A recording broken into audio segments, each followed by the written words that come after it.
Hello दोस्तों, आपका मेरे चैनल में स्वागत है। आज की वीडियो में जानेंगे कि निर्जला एकादशी का व्रत कब है, इसकी पूजा विधि क्या महत्व है, साथ ही इसकी क्या कहानी है। यह सारी जानकारी आपको मेरी वीडियो में मिल जाएगी।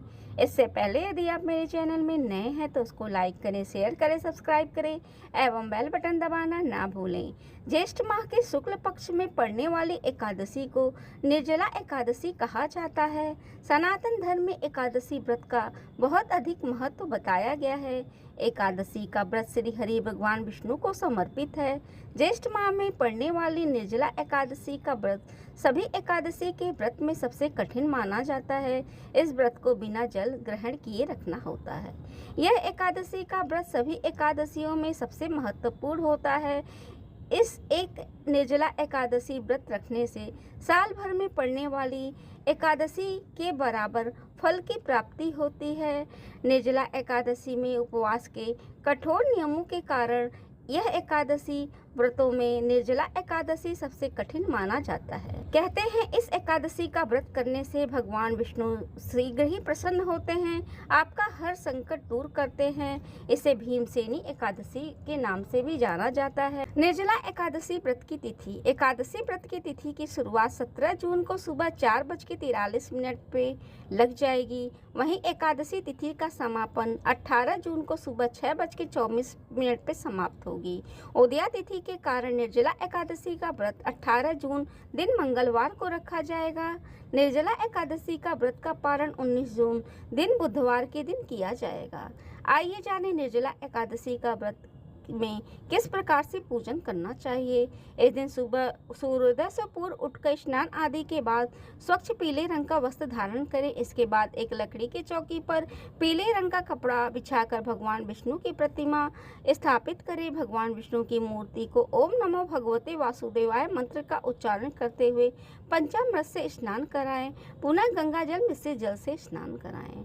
उन्हें वस्त्र, चंदन, जनेऊ, गंध, अक्षत, पुष्प, तिल, धूप, दीप, नैवेद्य, ऋतुफल, पान, नारियल आदि अर्पित करें। इसके बाद एकादशी की कथा कहें या सुनें, आरती करें। रात्रि में भगवान श्री हरि का जागरण करें एवं द्वादशी के दिन गरीबों को भोजन कराएं, जरूरतमंदों की मदद करें, सात्विक भोजन करें। किसी भी प्रकार से विकारों से खुद को दूर रखें। इस दिन भगवान विष्णु और इनके मंत्रों का जाप करने से पापों से मुक्ति मिलती है, इसलिए एकादशी का व्रत पूरी श्रद्धा के साथ रखना चाहिए।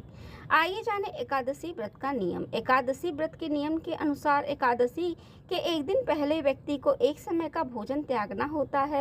एकादशी के दिन शाम के समय फलाहार किया जाता है। अगले दिन द्वादशी के तिथि में सूर्योदय के बाद ही उपवास समाप्त होता है। एकादशी व्रत के प्रभाव से व्यक्ति जन्म और मरण के बंधन से मुक्त हो जाता है और उसके सभी कार्य सिद्ध हो जाते हैं। साथ ही दरिद्रता भी समाप्त हो जाती है। आइए जाने निर्जला एकादशी का महत्व। विष्णु पुराण में निर्जला एकादशी का बहुत अधिक महत्व माना गया है। माना जाता है कि इस एकादशी का व्रत करने से सभी एकादशियों के व्रत करने के समान फल की प्राप्ति होता ही है। बताया जाता है कि 5 पांडवों में से एक भीम ने निर्जला एकादशी पर बिना पानी पिए भगवान विष्णु का यह व्रत किया था, इसलिए उन्हें मोक्ष और लंबी आयु की प्राप्ति हुई थी। इसलिए इस व्रत को भीमसेनी एकादशी भी कहा जाता है। इस व्रत को करने से आपके घर में पैसों की तंगी खत्म होती है और माँ लक्ष्मी आपसे प्रसन्न होती है। आइए सुने एकादशी की कहानी। व्यास जी कहने लगे, हे भीमसेन, यह मुझको स्वयं भगवान ने बताया है कि इस एकादशी का पुण्य समस्त तीर्थों और दानों से अधिक है। केवल एक ही मनुष्य निर्जल रहने से पापों से मुक्त हो जाता है। जो मनुष्य निर्जला एकादशी का व्रत करते हैं उनकी मृत्यु के समय यमदूत आकर उन्हें नहीं घेरते, वरन भगवान के पार्षद उसे पुष्पक विमान में बिठाकर स्वर्ग को ले जाते हैं। अतः संसार में सबसे श्रेष्ठ निर्जला एकादशी का व्रत है, इसलिए यत्न के साथ इस व्रत को करना चाहिए। उस दिन ओम नमो भगवते वासुदेवाय मंत्र का उच्चारण करना चाहिए और गौदान करना चाहिए। इस प्रकार व्यास जी की आज्ञा अनुसार भीमसेन ने इस व्रत को किया, इसलिए इस एकादशी को भीमसेनी या पांडव एकादशी भी कहते हैं। निर्जला व्रत करने से पूर्व भगवान से प्रार्थना करें कि हे भगवान, आज मैं निर्जला व्रत करता हूँ, दूसरे दिन भोजन करूँगा। इस व्रत को मैं श्रद्धा पूर्वक करूँगा, अतः आपकी कृपा से मेरे सभी पाप नष्ट हो जाएं। इस दिन जल से भरा हुआ घड़ा वस्त्र से ढककर स्वर्ण सहित दान करना चाहिए। जो मनुष्य इस व्रत को करते हैं उनको करोड़ पल सोने के दान के बराबर फल मिलता है। जो इस दिन यज्ञ आदि करते हैं उनका फल का तो वर्णन ही नहीं किया जा सकता है। इस एकादशी के व्रत से मनुष्य विष्णु लोक को प्राप्त होता है। जो मनुष्य इस दिन अन्न खाते हैं वो चंडाल के समान है, अतः वह नरक में जाते हैं। जिसने निर्जला एकादशी का व्रत किया है वह चाहे ब्राह्मण हत्या हो, मद्यपान करता हो, चोरी की हो या गुरु के स्वाद द्वेष किया हो, मगर इस व्रत के प्रभाव से स्वर्ग को प्राप्त होता है।